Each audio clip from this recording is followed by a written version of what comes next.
бізде 19 есеп. Мұнда да теңдеуді шешіңдер деген. Бұл бізде қысқаша көбейтудің 6-7 формуласына келеді. Ол үшін біз кіші жақшаны кубтай саламыз, е? Формуланы жазып қойын сіздерге. А куб минус В куб деген. А минус В А квадрат минус АВ плюс В квадрат беді. Таңбасын шатастырып тұрмын қазір. Тағы бір көріп жүрейін таңбасын. Жоқ, мына жерде плюс болады. Ал плюс болатын болса, мына жері минус болады. Ал біріншісін соған бастай, кіші жақшаны алып кубтай салам. 2,3х-тің кубы минус 10-ның кубы минус 125х. Мынаны уже жазып жатырмын, үлкен жақша маған қажет емес, қарамаймын. Теңнің мәнін мына бетке өткіземін. Минус 12,167х куб. Тең 0 деймін. Енді 2,3-ті кубтаймын. 2,3-ті 2,3-ке көбейтеміз. 12,167х куб. Минус 10-ның кубы 1000. Минус 125х. Минус 12,167х куб. Енді мына х кубтар қысқарып кетті еді. Сонда бізде минус 125х минус 1000 қалды. Х-ті табатын болсақ, 1000-ды бөлеміз 125-ке. Так, минус 125-ке бөлеміз. Сонда минус 8 болады. Х минус 8-ге тең екен. Енді екіншісін шығарайық. Екіншісі дәл солай кіші жақшаға қараймыз, соны кубтай саламыз, балалар. 20-ның кубы плюс болып тұр, значит плюс болады. 1,17х-тің кубы минус 400х тең 4,913х-тің кубы. 20-ның кубы, яғни 20-ны өз-өзіне 3 рет көбейтеміз. 8000 болады. Плюс 1,17-ні өз-өзіне 3 рет көбейтейік. Сонда бізде 4,1913 шығады. Х куб минус 400х, мына бетке минус болып өтеді. Х куб тең 0. Х кубтар қысқарады, таңбалар әртүрлі. Бізде сонда минус 400х плюс 8000 қалды. Енді мұнда х-ті табу үшін минус 8000-ді бөлеміз минус 400-ге. Минусқа минус плюс болып кетеді. 80-ді 4-ке бөлеміз 20. Сонда теңдеудің түбірі 20-ға тең екен. Келесі шығаратын есеп 35-те 20-сыншы есеп. Теңсіздіктерді шешіңдер дейді. Бірінші жақшаны біз екі өрнектің айырымының квадратына саламыз. А квадрат минус 2АВ плюс В квадрат деген формула келеді.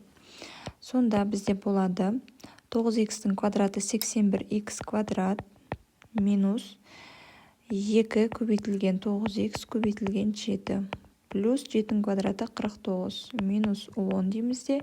Теңсіздік белгісін қойып, енді мұнда жақшаларды бірін-біріне көбейтеміз. Ашылады сол кезде жақшалар.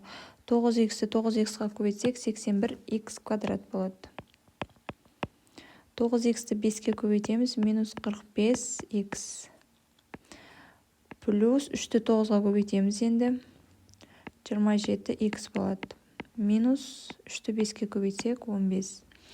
Енді бұл жерде қазір 81х квадраттар жойылады. Таңбалары бірдей болып тұр. 2-ні 9-ға көбейтіп алайық. 18. 18-ді енді 7-ге көбейтеміз. 126.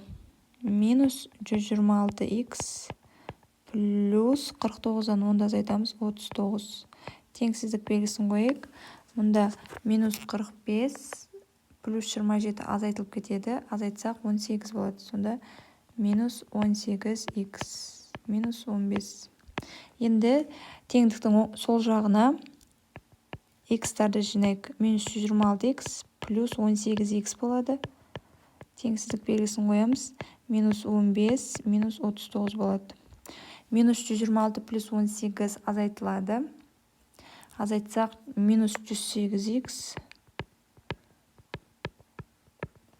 минус 15 минус 39 қосылып кетеді, я? Минус 54 болады. Енді мұнда балаларды x-тің алдында минустан бастырған үшін теңдіктің белгісі ауысып кетеді. Сонда 54-ті бөлеміз 108-ге, минусқа минус плюс болып кетеді, жойылады. Сонда мынаған 1-ден, мынаған 2-ден, 2-ден 1. X 0,5-ке тең екен. Так, санаралыққа салып көрейік. Бояймыз 0,5. Оң сандар болады екен. Жауабы x тиісті 0,5-ті қоса алғанда плюс шексізге дейін болады. Енді екіншісін шығарайық. Мұнда да формулаға саламыз. 1-ден 9, 3-тің квадраты плюс 2-ні 3-ке көбейтеміз 6, көбейтілген 7х, плюс 7х-тің квадраты 49х квадрат. Минус х, теңсіздік белгісін қойайық. Минус 26 плюс, мұндағы х-ті жақшаның ішіндегі сандарға көбейтеміз. 49х квадрат болады, минус х-ті 8-ге көбейтеміз, 8х болады. Енді мұнда 49х квадраттар жойылады, себебі таңбалары бірдей болып тұр. Енді 9 плюс 42х минус х қалды. Теңсіздік белгісін қойып, мына жақта минус 26, минус 8х қалды. Х барларды бір шетке, х жоқтарды бір шетке жинайық. Мұнда 42х минус х ол 41х болады. 8х плюс болып өтеді. Теңсіздік белгісін қоямыз. Минус 26, минус 9 болады. 41-ге 8-ді қосамыз. 49х, минус 26, минус 9 ол бізде қосылып кетеді. Минус 35 болады. Енді х-ті табатын болсақ, минус 35-ті 49-ға бөлеміз. Бұлар бөлінбейді, бірақ қысқартылады 7-ге. 35-ке 5-ден, 7-ге 49-ға 7-ден теді. Сонда минус 7-ден 5 болды. Енді жауабы сонда минус шексіздіктен минус 7-ден 5-ті қоса алғанға дейінгі аралық. Келесі үшіншісі. Мұнда алдымен жақшаның ашу үшін мұндағы х-ті жеке-жеке көбейтеміз. 11-ді х-ке көбейтеміз. 11х плюс 25х квадрат болады. Плюс 7. Теңсіздікті қоямыз. Ал келесі формулаға саламыз. 5х-тің квадраты 25х квадрат минус 2-ні 5-ке көбейтеміз. 10, 7-ге көбейтеміз. 70х болады. Плюс 7-дің квадраты 49 минус 3х. Енді мұнда 25х квадраттар жойылады, себеп таңбалары бірдей болып тұр. Мұнда сонда 11х плюс 7 қалды. Мұна жақта минус 70 минус 3 деген ол минус 73х болады, қосылып кетеді. Плюс 49. Сол жаққа х барларды жинаймыз. 73х плюс болып өтеді. 49 минус 7. 11-ге 73-ті қосамыз, 84х. Теңсіздік белгісін қоямыз. 49-дан 7-ні азайтамыз, 42. Енді х-ті табу үшін 42-ні 84-ге бөлеміз. Екеуінде 42-ке қысқартайық. Мұнаған 1-ден, мұнаған 2-ден теді. Сонда 2-ден 1. Х 0,5-ке тең болды. Енді бұның жауабы сонда минус шексіздіктен 0,5-ке дейінгі аралық екен. Келесі балалар төртінші. 4 қосылған формулаға саламыз. Қысқаша көбейтудің 36 минус 2-ні 6-ға көбейтеміз 12. 12-ні 11-ге көбейтсек 132. Х плюс 11х-тің квадраты 121х квадрат. Теңсіздік белгісін қоямыз. 25х плюс x-ті 121x-қа көбейтсек 121x квадрат болады плюс 3x. Енді 121x квадраттар жойылады. Себеп таңбалар бірдей балдар білеміз. Так, 4-ке 36-ны қосамыз. Мына жерде 40 болады. 40 минус 132x. Теңсіздік белгісін қойайық. Мына жақта 25x, 3x қосылып кетеді. 28x болады. Сонда минус 132x минус 28x деймізде 40-та арғы бетке минус қылып өткіземіз.